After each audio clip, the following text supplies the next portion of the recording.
srdci Súľovských skál vrcholia prípravy na jubilejný 10. ročník pálenia Janskej Vatry. Obec spolu s dobrovoľnými hasičmi pripravuje podujatie, ktoré každoročne priláka návštevníkov z blízkeho aj vzdialenejšieho okolia. Je to jubilejné 10. výročie Súľovskej Vatry. Je to taká akcia, že aby sme ľudia nesedeli len doma pri počítačoch a také, ale aby komunikovali, aby sa zabavili. A robia to z lásky k občanom, k ľuďom. Naši hasiči, je to bezplatné, každý si môže kúpiť, čo chce, takže je to pre všetkých.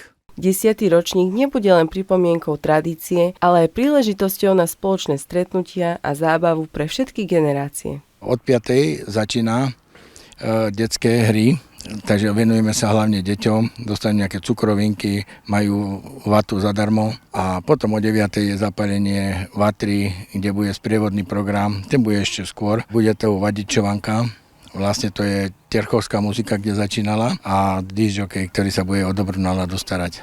Na príprave podujatia sa každoročne významnou mierou podieľajú aj členovia hasičského zboru. Za stavbou vatry a organizáciou podujatia sú pritom týždne práce. Povolenia, všetky povolenia, to je prvoradé. Všetky povolenia, čo treba, potom ísť do lesa, nachystať drevo, zrezať, nachystať, stiahnuť. Tu, ako vidíte, sa už stáva, vymeriava presne, vypočítané, aby nám to držalo. Nepoužívame žiadny klinec, sú to všetko zárezí, poctivo urobené, aby to bolo kvôli bezpečnosti dobré. A potom ďalšie veci budeme pokračovať, aby sa tu dalo sedieť, stáť, najesť, stánky, elektrika. No proste strašne veľa roboty.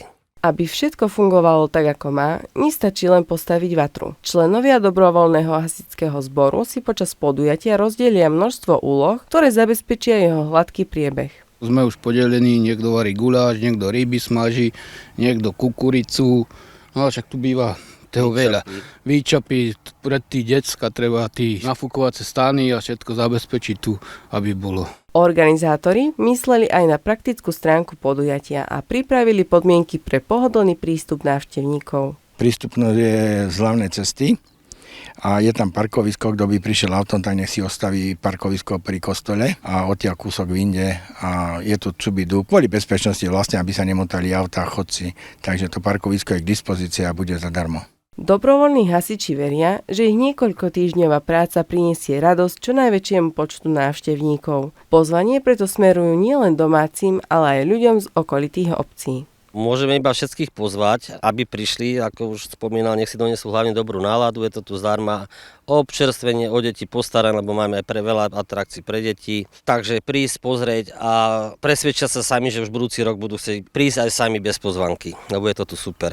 Jubilejný 10. ročník pálenia Janskej Vatry sa nezadržateľne blíži. Prípravy vrcholia a už 27. júna sa v Súľove opäť rozhorí oheň, ktorý spojí tradície, zábavu a spoločné stretnutia. Soňa Páleníková, televízia Považie.